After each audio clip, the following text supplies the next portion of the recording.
नमस्कार दोस्तों, मैं हूँ राज और आप देख रहे हैं आइए 33। तो आइए चलते हैं आज की कहानी की सफ़र पर। दोस्तों, आज की कहानी थोड़ी पुरानी है, 90 की दशक की है। ये कहानी संजय की है। संजय की कहानी तब की है जब संजय जवान थे। आज तो उनकी उम्र अच्छा खासा है। 1998 की बात। राजस्थान के ये परिवार था संजय का। कोलकाता आकर के बसे हुए थे बहुत पहले से।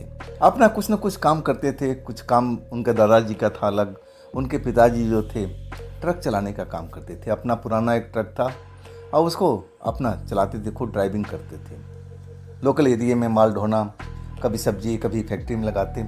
जैसे तैसे उनका परिवार ठीक ठाक चल रहा था। संजय जवान हो चुके थे। संजय की माँ थी और संजय की जो अब भाई बहन थे ना, कोई नहीं था। हुआ जरूर था, 3 हुए थे, 2 बहन और 1 भाई, लेकिन उनमें से कोई बचा नहीं। और आखिरी नंबर थे संजय का। संजय जब हुए थे ना तो घर में खुशहाली आ गई थी। पूरा घर एकदम, परिवार उनका एक तरह से बड़ा सा फंक्शन किया था। क्योंकि इतना दुख झेलने के बाद संजय पैदा हुए थे। पैदा तो जरूर होते थे उनके बहन भाई, लेकिन गुजर जाते थे। तो परिवार में खुशी का माहौल था। खैर, वो तो पुरानी बात होगी। अब चलते हैं आज की कहानी में।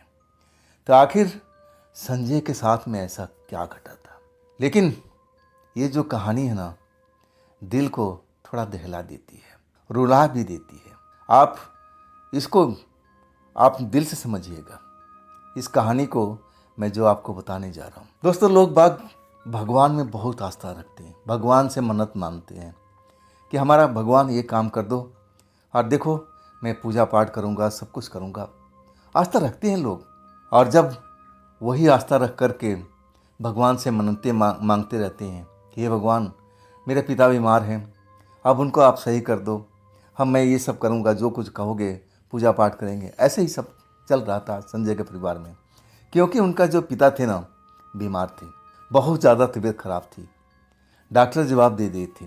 और तब संजय अपना जो घर था, पुराना घर था दादा का ज़माने का, उसको गिरवी रख कर के जो पैसा हाथ लगा, और फिर अपने पिता को बड़े से बड़े हॉस्पिटल में लेके गए। सारा पैसा लग चुका था। जो गिरवी का पैसा था घर का, वो खर्च हो चुका था। और इसके बाद ब्याज पर भी, तगड़े ब्याज पर पैसा लिए थे कि चलो मेरे पापा अच्छे हो जाएंगे, अब फिर पैसा का कौन मोल देखता है। लेकिन सही नहीं हुए। संजय के जो पिता थे गुजर चुके थे। इतना पैसा कौड़ी सब कुछ खर्च किए, लेकिन बच नहीं पाए। घर जो था अब तो गिरवी अब चढ़ चुका था और ऊपर से तगड़े ब्याज पर पैसा ले रखा था। घर में तो ऐसे ही अब मातम छाया हुआ था। संजय की माँ परेशान थी। अब छोटा सा तो परिवार था संजय का। अब जो कर्जे वाले थे, जिसके पास अब वो कर्जे ब्याज लेके आए थे, एक टाइम पीरियड था, उसके बाद वो लोग तगादा करना शुरू कर दिया कि भाई अब मोल तो रहने दे, हमें हर महीने ब्याज चाहिए फलाने तारीख को, अगर नहीं दोगे तो तुम्हारे साथ हम गलत करेंगे। संजय पर दबाव बढ़ने लगा। संजय अपने यार दोस्तों से अब कुछ महीने ब्याज तो मांग करके देते रहे, लेकिन यार दोस्त कब तक मदद करेंगे, कब रिश्तेदारी कब तक मदद करेगा। बहुत परेशान हो गए थे। भगवान में बड़ा आस्था रखते थे संजय जी। भगवान से सब प्रार्थना करते थे कि सब जो कष्ट है हमारा दूर करो। अब ये इतना बड़ा कर्ज मैं कैसे चुकाऊंगा, कोई तो रास्ता दिखाओ भगवान। जब भगवान के पास से अब खाली हाथ लौटे, उनका दिमाग अब घूम चुका था। अब वो एक दूसरी दुनिया में पहुंच गए थे, जिसको बोला जाता है काली दुनिया। काली दुनिया के अब दरवाजे पर दस्तक दे रहे थे। संजय नशा पानी करने लगे। घर से अधिकतर टाइम फरारी रहते थे। घर में माँ रहती थी। कर्जे वाले आते थे, तुम्हारा बेटा कहाँ है, बेटा कहाँ है। बेटा था ही नहीं तो माँ को तो कुछ बोल ही नहीं सकते थे। अब ये छिपते फिर रहे थे कर्जे वाले के डर से। कभी दोस्तों के यहाँ, कभी और कहीं, जहाँ जहाँ उनको शरण मिलता था, अब इस तरह वो अब भ्रमण करने लगे थे। कभी कभी माँ से मिलने के लिए आते थे, चुपचाप आधी रात के बाद में। डर था कि कहीं कर्जे वाले पकड़ न लें, क्योंकि वो लोग गुंडे टाइप के थे और जानते थे संजय कि अगर एक बार मैं उनके हाथ लग गया तो मैं खड़ा नहीं हो पाऊंगा। इतना तो उनको ज़रूर समझ था। इसीलिए उनसे बचना चाहते थे। माँ समझाती थी कि बेटा कहीं तू भाग मत, भगवान पर विश्वास रख और सब कुछ सही हो जाएगा। लेकिन संजय अपने माँ को समझाते थे कि भगवान अब तक मेरे साथ में क्या क्या है, क्या किया है भगवान ने। देखो हम लोग इतने कष्ट में गुजर रहे हैं। और फिर माँ की बात कहाँ मानने वाले थे। माँ से मिलने के बाद फिर अपने अब उसी दुनिया में लौट गए। नशे पानी में अब पड़े रहते थे, दोस्तों के घर पर कहीं और कहीं, ऐसे उनका समय निकलता जाता था। लेकिन जब शराबी दोस्त मिलते थे ना, अब उनकी बातचीत चलती थी, सब अपना कष्ट बताते थे। अब संजय उनसे कि भाई मैं क्या करूं, बहुत परेशान हूं। और तब उनका एक शराबी दोस्त नया नया बना था कि तू चिंता क्यों करता है, अब ऐसे मेरे एक लोग को जानता हूं जो तुम्हारी मदद कर सकता है। संजय को और क्या चाहिए, डूबते के तिनके का सहारा। सराबा वो शराबी दोस्त मिल चुका था। अब उसको लेकर के, संजय को लेकर के अब उस दरवाजे पर दस्तक देने लगा जो काली दुनिया के अंदर खुलती थी। वहाँ पर संजय को जाना नहीं चाहिए था, लेकिन संजय करते तो क्या करते, जो बताते हैं कि मेरे पास में कोई ऑप्शन ही नहीं था। सबसे मैं मदद मांग चुका था, कोई मदद करने का तैयार नहीं था। आखिरकार मैं उस दुनिया में कदम रखने जा रहा था। वो जो उनका शराबी दोस्त था, एक ऐसे लोग से मिलाया जो काली दुनिया के अब राज जानते थे। उस दुनिया में क्या क्या होता है, कैसे क्या होता है, सब उनको पता था। और वो समझाए भी कि बेटा तुम लौट जाओ यहाँ से, तुम ये सब काम नहीं कर पाओगे, तुम झेल नहीं पाओगे, तुम यहाँ से मदद लेने के लिए आए हो, लेकिन मैं कह रहा हूँ कि कहीं और से मदद लो, ये तुम्हारे लायक नहीं है जगह। लेकिन संजय कहने लगे, उनका दोस्त जो शराबी था, कि बाबा ये लड़का हर तरफ से निराश होकर के अब यहाँ लौटा है, अब तो आपको मदद करनी पड़ेगी। और वो जो लोग थे अब बाबा लायक ही थे, 50 के ऊपर थे। तो अब जो संजय थे बाबा ही कहते थे, और शराबी दोस्त भी बाबा कहता था। अब उनके आगे संजय रोने लगे कि बाबा आप मदद कर सकते हैं, हमको आप इस विपदा से निकालिए।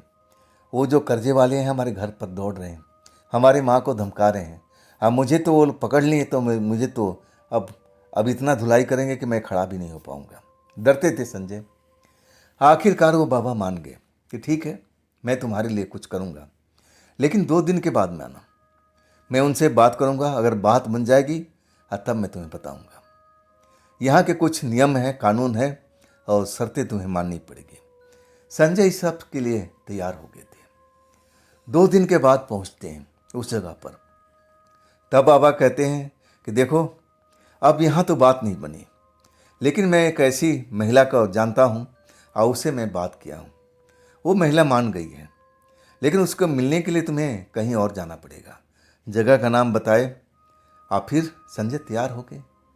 आखिर करते क्या करते, कोई अब दूसरा सहारा नहीं उनके पास में था। रात को अब मिलने का समय मुकर्रर हुआ था।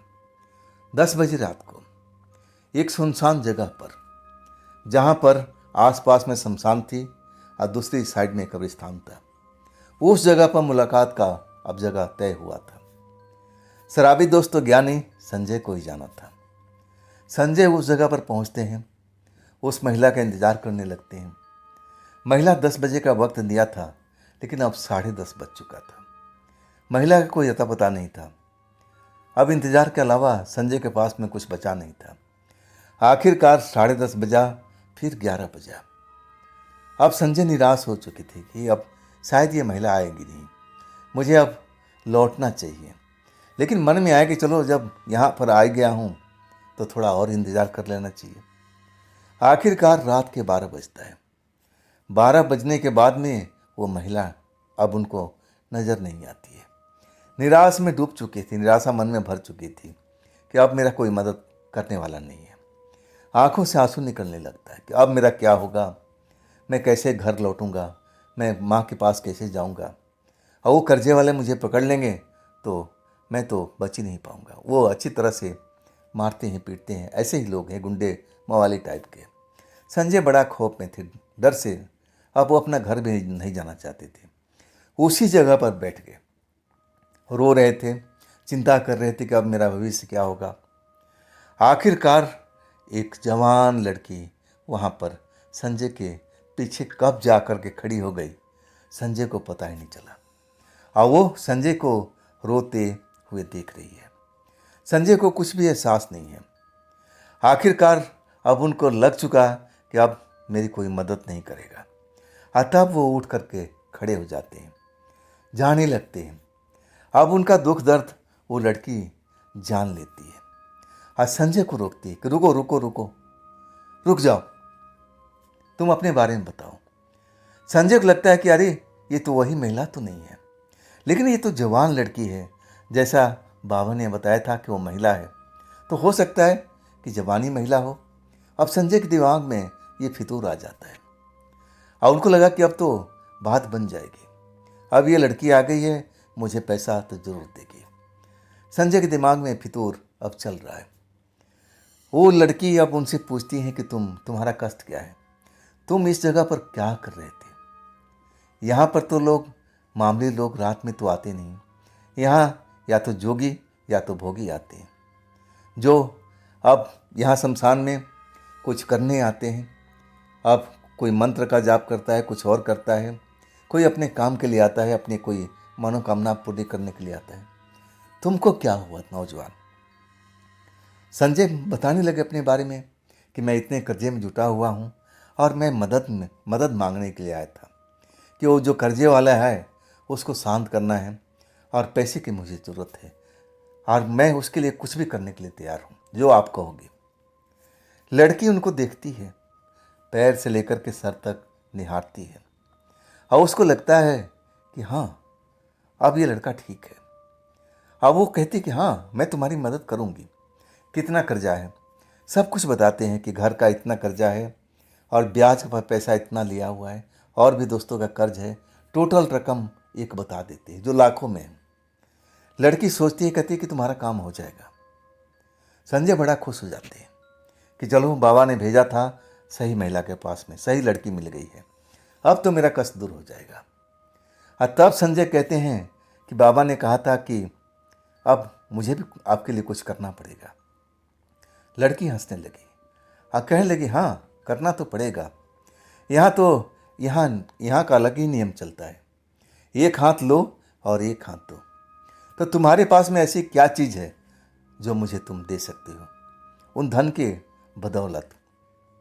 संजय अब हाथ जोड़ के खड़े थे उस लड़की के आगे और कहने लगे, देखिए, मेरे पास में घर भी गिरवी रखा हुआ है, सोना चांदी तो हमारे पास में है ही नहीं, तो ले दे के मैं ही बचा हूँ, मैं ही पूरा शरीर आपके सामने खड़ा हूँ।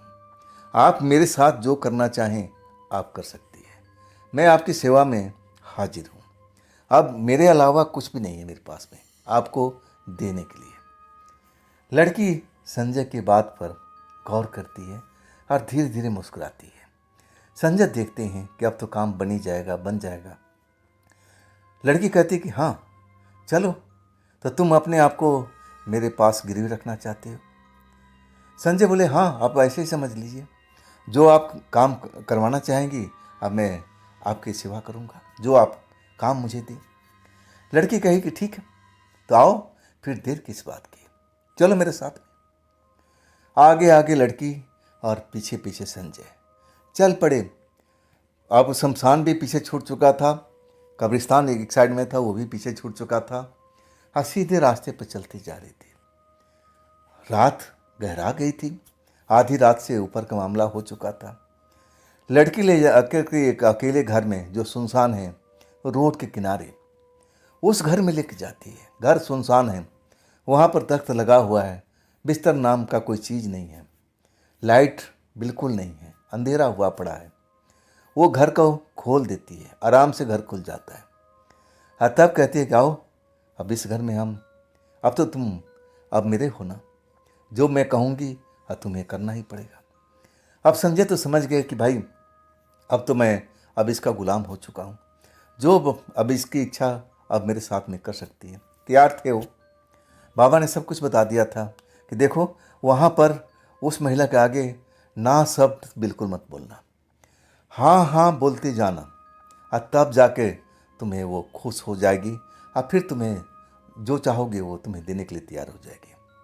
संजय अभी तक समझ रहे थे कि वही महिला है, लड़की जो है ना, जो बाबा बताए थे वही महिला थे। उनको जरा भी जानकारी नहीं थी कि मैं किस लड़की के साथ और कहाँ आ चुका हूँ। लालच, लालच नहीं कह सकते हैं, आवश्यकता इसको बोलते हैं, ज़रूरत। अगर ज़रूरत नहीं होती इतने पैसे की तो शायद कभी भूल करके भी संजय उस जगह पर नहीं आते। ये तो उनकी ज़रूरत थी और ज़रूरत की वजह से अब उस घर में भी आ चुके थे। लड़की दरवाज़ा बंद कर देती है। अब बंद करते ही अब वहाँ का जो माहौल है ना, बिल्कुल बदलने लगता है। वो पुराना सा घर बिल्कुल आलीशान घर में देखते ही देखते बदल जाता है। संजय आंख फाड़ फाड़ के देख रहे हैं कि ये हो क्या रहा है, हो मैं कहाँ आ गया हूँ। ये सब तो फिल्मों में मैंने देखा था, यहाँ तो रियल टाइम में सब कुछ हो रहा है। अपनी आंखों पर उनको विश्वास नहीं हो रहा। देखते ही देखते वो बड़ा सा घर हो जाता है। उसमें आंगन भी है, गलियारा भी है और 3-4 कमरे भी बने हुए हैं। जो एक बड़े घर में होना चाहिए वैसा ही घर बिल्कुल बन जाता है। लड़की खूबसूरत थी और वो अपना ड्रेस भी अब बदल चुका था, बिल्कुल प्रिंसेस की तरह लग रही थी। अब उनको लेके जाती है एक सजा सजाए घर में और वो सजा हुआ घर फूलों से महक रहा है, सुगंध आ रही है। वो सुगंध में अब जो संजय मदहोशी में डूबे जा रहे हैं। उनको लग रहा है कि हाँ, ऐसा ही तो अब कुछ होगा। लड़की अब यहाँ पर धन धन मुझे देगी तो बदले में तो कुछ लेगी ही। अब अपने आप को तैयार कर लिए थे कि ये काली दुनिया है और इस दुनिया का यही दस्तूर है, यही नियम है। एक हाथ दे और एक हाथ ले, मतलब ऐसा ही चलता है यहाँ पर। अपने आप को तैयार कर लिए थे। लड़की अब कुछ देर के लिए चली जाती है। अब फिर लौट के आती है तो उसके हाथ में अब एक शरबत से भरा हुआ गिलास उसके हाथों में है। संजय को देती है कि इसको आप सेवन करो, पियो, देखो तुम्हारे शरीर में ताकत आ जाएगी। वैसे भी संजय शक्तिशाली थे, ताकतवर थे, लेकिन वक्त की मार के आगे अब बेदम हो चुके थे। बिल्कुल ऐसा उनका हालत हो गया था कि बस कहा नहीं जा सकता है। कई रात तो भूखे रह जाते थे और ऊपर से दारू का नशा करते थे। भोजन तो मिलता नहीं था, दारू जरूर मिल जाती थी। अब शरीर टूट गया था। अच्छा खासा पहलवान सरीखा शरीर था उनका, वो टूट चुका था। लड़की ले आकर के शरबत देती है, प्यास भी लग रही थी और वो शरबत घटाघट पी जाते हैं। वाकई में उनके बॉडी में एहसास होता है कि हाँ, मेरे शरीर में अब बदलाव हो रहा है, चेंजेज हो रहे हैं। शरीर में ऐसा लग रहा है कि हाथी का बल अब आता जा रहा है। अब ताकत आ चुकी है जिसका लड़की का इंतजार था। अब फिर लड़की कहती कि आप कैसा महसूस कर रहे हो, पहले तुम्हारा शरीर कैसा था, अब कैसा लग रहा है। संजय बताते हैं कि अब तो मैं ताकतवर लगता हूँ, ऐसा मुझे अनुमान लग रहा है। तब लड़की कहती है फिर आओ, बिस्तर तैयार है। और फिर संजय समझ जाते हैं कि मुझे करना क्या है। अब उस जगह पर पहुंच जाते हैं, उस बिस्तर पर पहुंच जाते हैं जहाँ पर अब उनको अब फूलों से सजाया हुआ है, एकदम जैसे सुहाग रात मनाने जा रहे हैं। और वही होता है, सारी रात वो खेल चलती है। जब सुबह होता है ना, अब संजय को तो पता भी नहीं कि अब सुबह हुआ कि नहीं हुआ। वही लड़की कहती है कि ऐसा करो, अब सुबह होने जा रहा है, तुम अपने घर लौट जाओ। संजय अब वो लड़की की तरफ देखते थे कि भाई मैं लौटूं कैसे, अब जब तक आप धन नहीं दोगी, रुपया नहीं दोगी तो मैं कैसे जाऊंगा। लड़की इशारा समझ जाती है, मतलब उनके मन की बात पढ़ लेती है। कहती है कि चिंता मत करो, तुम्हारे पास पैसा धन सब कुछ पहुंच जाएगा, तुम अपने घर में रहना और तुम्हारा नाम लेकर के 3 बार कोई रात को पुकारेगा और तब तुम दरवाज़ा खोलना। संजय समझ नहीं पा रहे थे कि ये मेरे साथ में क्या खेल हो रहा है। लड़की का हर कहना माने, सब कुछ तैयार हो गए, सब कुछ किए, लेकिन खाली हाथ लौट रहे थे। मन में शंका था कि कहीं ये लड़की धोखा तो नहीं दे रही है। शंका तो होगा, उस जगह पर कोई भी होगा, मन में तो शंका उठेगा। शंका घर कर गया था।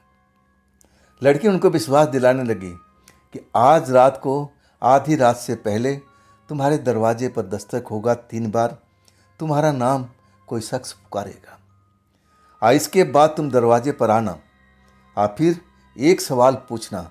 आज सवाल ये रहा, जब उधर से जवाब आ जाता है तब तुम समझ लेना कि मेरा आदमी है, फिर तुम दरवाज़ा खोल सकते हो। एक पहेली की तरह पूरा हो चुका था ये कहानी।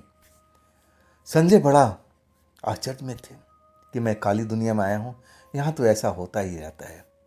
अब खेल सारा समझ चुके थे, अब घर लौटने लगते हैं। बार बार मुड़ मुड़ करके उस लड़की को देख रहे हैं।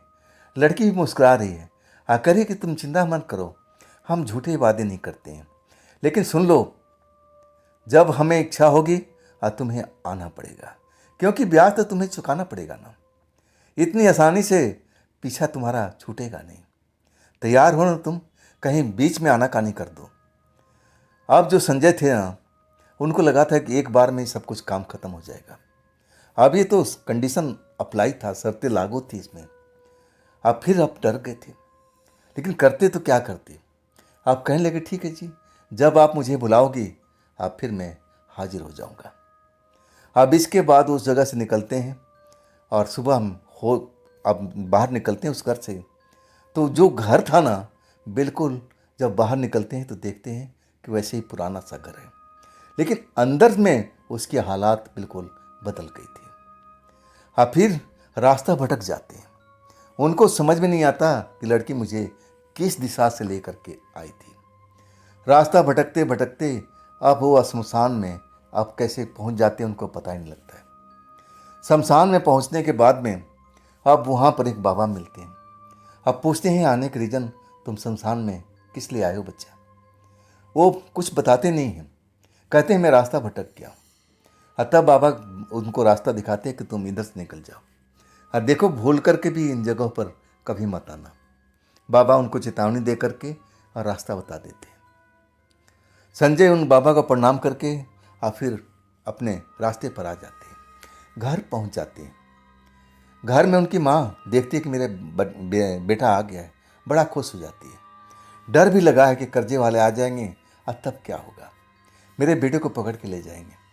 अब चिंता अपना बेटे से बताती है संजय से। संजय कहते हैं कि माँ किसी तरह से बस रात हो जाने दो, अगर वो लोग आए ना तो तुम उनको लौटा देना कि मेरा बेटा नहीं है। तुम कल आ जाना, परसों आ जाना, और कल का टाइम दे देना कि तुम्हारा पैसा मिल जाएगा।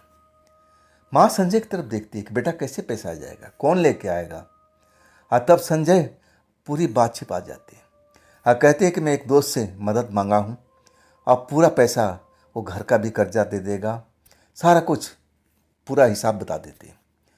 माँ अब संजय का चेहरा देखने लगती है कि बेटा तुम्हारा ये दोस्त है कौन, नाम बताओ।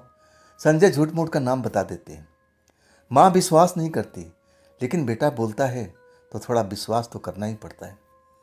आखिरकार कर्जे वाले भी आ जाते हैं। संजय को अब दुबकना पड़ता है। माँ उनको जाकर समझाती है कि बेटा बस एक दिन के लिए मोहलत दे दो, तुम्हारा जो भी पैसा है ब्याज सहित हम लौटा देंगे। तब वो लोग उनको संजय को माँ को धमकाते हैं कि देखो, अगर तुम कल के बाद आनाकानी करोगे तो तुम्हारा लड़का कहीं भी मिलेगा, हम उसको उठा ले जाएंगे। आप इसके बाद समझ सकती हो ना कि उसके साथ में क्या हो सकता है।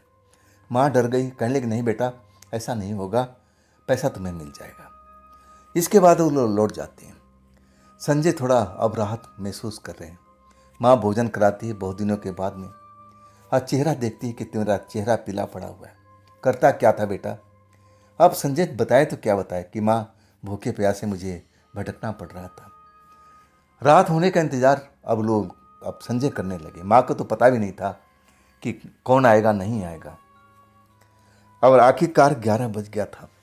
इसके बाद दरवाजे के आसपास कोई भी आहट होता था ना, तो संजय को लगता था कि वही उसका भेजा हुआ कोई आदमी आने वाला है, लेकिन कोई था। वो दूसरे जगह पर निकल गया। संजय अब कान लगाए खड़े हुए थे दरवाजे के पास में, दरवाज़ा खोल नहीं रहे थे जैसा उस लड़की ने बताया था।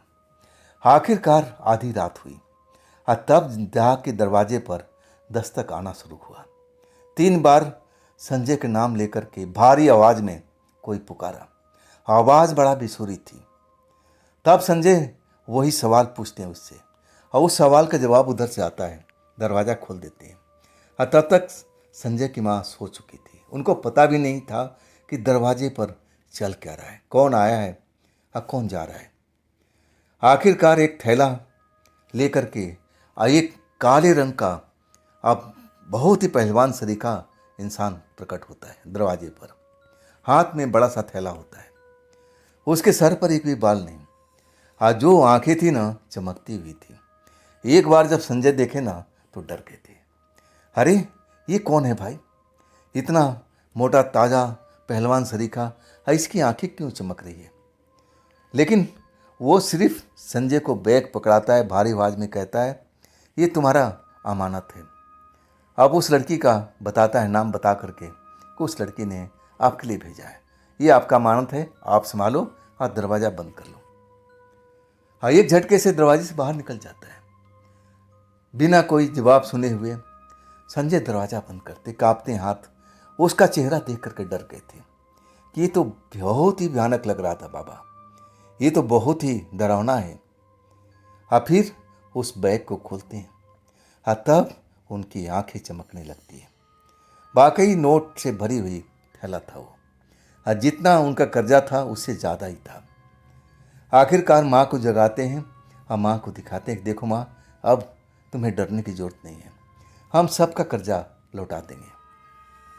माँ खुश हो जाती है कि बेटा ऐसा कौन सा तुम्हारा दोस्त है, मुझसे क्यों नहीं मिलवाया। और तब संजय झूठ मूठ कर कोई कहानी बनाते थे कि उसको जल्दी निकलना था माँ, फिर कभी मिलाऊंगा। अगले दिन खुद जा कर के और वो कर्जा लौटा देते हैं, घर वाले का भी कर्जा लौटा देते हैं, मार्केट का जो पैसा उधार लिए हैं और वो भी सबको लौटा देते हैं। और तब भी उनके पास में इतना पैसा बच गया था कि अपना को काम कोई शुरू कर सकते हैं, और वही करते हैं। उस लड़की को भूल गए कि अब लड़की शायद कब बुलाएगी नहीं बुलाएगी कुछ पता नहीं है, और अपना काम धंधा अब जनरल स्टोर खोल करके घर के अंदर ही और दुकान भी चलने लगी। मज़े में अब उनका कमाई हो रहा था, और जो नशे की आदत थी अब वो बिल्कुल छोड़ दिए थे। अब सेहत पर ध्यान देने लगे थे, माँ उनको ख्याल रखती थी, और माँ भी खुश थे, और माँ भी खुश थी और बेटा भी खुश था, संजय भी खुश थे। अच्छी भली अब उनकी ज़िंदगी की गाड़ी पटरी पर लौट चली थी। अब लगने लगा था कि संजय का मन कह रहा था कि बिल्कुल सब सही हो गया, अब कोई चिंता क्या करने वाली बात नहीं है। 2 महीने के बाद में रात को सोए हुए थे, और तब दरवाजे पर उनका नाम लेकर के कोई पुकारता है। आवाज़ वही थी, वही बेसुरा आवाज़, फटी हुई आवाज़, भारी आवाज़। संजय का दिल धड़कने लगता है कि आखिर कौन हो सकता है। दरवाजे पर जाते हैं, माँ सोई हुई थी तो माँ को अब तकलीफ़ नहीं देते। दरवाजे पर जाके पूछते हैं कि कौन हो भाई। 3 बार अब उनका नाम लिया जाता है, और तब उनकी आता है, अरे ये तो वही इंसान है। दरवाज़ा खोल देते हैं। डर के मारे जब चेहरा देखते हैं तो आँखों पर अब उनका चेहरा अब ठहरता नहीं है। डर के मारे आप अपनी आंखें नीचे कर लेते हैं। इतना भयानक उसका आंखें थी, चमक रही थी, और वैसे भी मोटा तगड़ा किसी गेंडे से कम नहीं लग रहा था संजय की नज़रों में। तब पूछते हैं कि हाँ बताइए आने का कारण। तब वो कहता है कि चलो मेरे साथ में, तुम्हारा बुलावा है, आज वहीं पर तुम्हें रात बितानी है। संजय डर जाते हैं, कहते हैं इस वक्त। तब कहता है कि देरी मत करो, हमारे पास टाइम बहुत कम है, हमें जल्द से जल्द पहुंचना है, मैडम का ऑर्डर है। आखिरकार माँ को बताना चाहते हैं लेकिन मौका ही नहीं देता है। बाहर खींच लेता है, हाथ पकड़ करके और दरवाज़ा को अब भेज देता है, चलो अब देर हो रहा है, सुबह में तुम लौट ही आओगे। अब वो लेकर के चल देता है, पैदल ही घसीटते हुए, एक तरह से कहा जाए ना, संजय को कब उसके घर में पहुंच गए, उस लड़की के घर में, उसी जगह पर जहां पहली बार गए थे। अब वही सब रात में होता है, लड़की फिर शरबत देती है, अब फिर वही सब खेल संजय के साथ में चलता है। तब जब सुबह होने जा रहा हो, संजय को तो पता ही नहीं लगता उस घर में कि दिन है या रात है, माहौल एक सा था। संजय को अब लड़की कहती कि जाओ तुम निकल जाओ, अब सुबह होने वाली है। संजय हाथ जोड़ के खड़े हो जाते हैं कि देवी जी, अब एक ही बार में निपटारा कर दीजिए ना। आप कहोगी तो मैं एक दिन और रुक जाऊंगा, लेकिन ये बार बार मैं नहीं आ सकता। लड़की उनकी बात सुन करके गुस्से में एकदम भड़क उठती है और कहती है कि देखो, तुम्हारी एक बात पर मैं इतना सारा धन तुम्हें दे दिया और मैं जब चाहूँगी तुम्हें आना पड़ेगा। तुम मना भी नहीं कर सकते और ना तो तुम शादी कर सकते हो। संजय एकदम खौफ में पड़ गए थे। अब इसके बाद में वही सिलसिला, महीना में कभी 15 दिन पर, कभी महीना में वही इंसान अब संजय को लेने के लिए आता था आधी रात के आसपास में। और रात भर वो लोग रहते थे। अब इसके बाद संजय अपने घर में आ जाते थे। एक रात सारा खेल माँ ने देख लिया। उस टाइम माँ तो कुछ बोली नहीं। उस जो चेहरा देखा था भयानक उस मोटे आदमी का, वो जान गई कि मामला यहाँ गड़बड़ है। कुछ टाइम मैंने मतलब उस चीज़ को भूल गई कि नहीं, अभी टोकना ठीक नहीं है। जब मेरा बच्चा लौटेगा और तब मैं उससे पूछूंगी कहाँ गया था। आखिरकार सुबह में संजय लौट आते हैं और तब माँ उनसे सवाल पूछती है कि बेटा, सच सच बताना, तुम्हारी ज़िंदगी में चल क्या रहा है? क्या यही तुम्हारा दोस्त था जो तुम्हें इतना सारा पैसा दिया? संजय रो पड़े और कहने लगे कि माँ, मैं तुमसे कुछ नहीं छिपाऊंगी। इसके बाद पूरी कहानी बताते गए। जब माँ की समझ में आ जाता है तब माँ बहुत ही परेशान हो जाती है और कहती है कि बेटा, तुम किसी बहुत खतरनाक चक्कर में फंस गए हो। तुम्हारी ज़िंदगी अब तबाह हो जाएगी। माँ परेशानी में फंस जाती है। उसको लग जाता है कि मेरा बेटा खतरे से खेल रहा है, मैं ऐसा नहीं होने दूंगी। इसके बाद माँ बेटे सलाह करते हैं। माँ समझाती है कि तू डर मत, मैं तेरे लिए सब कुछ व्यवस्था करूंगी। इसके बाद वो अघोरी बाबा के पास में जाती है। अघोरी बाबा वही निकलते हैं जो शमशान में जब रास्ता भटक जाते हैं। जब वो पहली बार उस घर में गए थे लड़की के पास में, और जब रास्ता भटक के शमशान में चले गए थे, वही बाबा थे। अघोरी बाबा के संजय को लेके जाती है। अघोरी बाबा पहचान जाते कि हाँ, ये लड़का मेरे पास में शमशान में मिला था, भटक रहा था, जैसे इसको पता ही नहीं कि जाना कहाँ है। तभी मैं समझ गया कि इसके साथ में कुछ न कुछ खेल हुआ है, लेकिन मुझे क्या, मैं तो अघोरी ठहरा। लेकिन अब बताओ समस्या क्या है? माँ पूरा कहानी बताती है जो संजय के साथ में हुआ पड़ा था। अघोरी बाबा सोच में पड़ गए और फिर आंखें बंद कर लिया और कहने लगे कि देखो, मामला हद से आगे बढ़ गया है, लेकिन चिंता की बात नहीं है, मैं सब कुछ सही कर दूंगा। लेकिन कुछ दिनों के लिए शहर तुम्हें छोड़ना पड़ेगा। कहीं और चले जाओ, किसी दूर के रिश्तेदार के पास चलो और कम से कम 6 महीना उस जगह पर बिता के आना, और तब तक मैं सारा मामला सही कर दूंगा। अब इसके बाद जब लौटोगे ना, तो वो लड़की तुम्हें तुम्हारे जीवन में कभी दखल नहीं देगी। अब वैसा ही होता है। अघोरी बाबा संजय को अब एक रक्षा कवच देते हैं और कहते हैं तू चिंता मत कर, तेरे साथ में कुछ नहीं होगा। माँ तो अघोरी बाबा को जानती थी, उनकी भक्त थी। कोई ऐसा काम होता था तो पहले से उनको जान पहचान था। आखिरकार अब वो कहना मानते हैं और फिर वो अपना घर वर छोड़ करके दूर रिश्तेदार के पास चले जाते हैं। अब वहाँ पर जाकर के 6 महीना अब समय गुजारते हैं। डर लगा रहता है संजय को, माँ को भी, कि अब क्या होगा, अब क्या होगा। आखिरकार 6 महीने से ज़्यादा जब बीत जाता है तब अपना घर लौटते हैं। चिंता में डूबे रहते हैं। अघोरी बाबा के पास पहुँचते हैं। अघोरी बाबा तो कुछ दिन मिले ही नहीं, कहीं और निकल गए थे। लेकिन हर रात को माँ शाम के टाइम अंधेरा होते ही माँ पहुँच जाती थी। हाँ, कई बार मैं भी जाता था माँ के साथ में। माँ माना करती थी कि नहीं, तू घर पर आ, मैं अघोरी बाबा से बात कर लूँगी और सब कुछ सही हो जाएगा। लेकिन मैं उस रात अपनी माँ के साथ गया था। ये करामात था कि मिल गए थे अघोरी बाबा। तब मुझे देखते ही, मेरी माँ को देखते ही कहने लगे हंस करके कि डरने की आवश्यकता नहीं है। टाइम ज़रूर लगा, लेकिन मैं उस केस को ख़त्म कर दिया। अब वो लड़की तुम्हें कभी परेशान नहीं करेगी। सुनो संजय, तुम इस जगह पर कभी भी अकेले तो बिल्कुल नहीं आओगे, और वैसे तुम्हें इस जगह पर बिल्कुल आना ही नहीं है। सब कुछ संजय को समझाते हैं और फिर वो लोग अपना घर लौट जाते हैं। कुछ साल में संजय की शादी भी हो जाती है। अब तो संजय बाल बच्चे वाला है, लेकिन संजय कहते हैं कि मैं अगर ज़रूरत नहीं होती तो मैं उस दुनिया में कभी कदम रखता नहीं।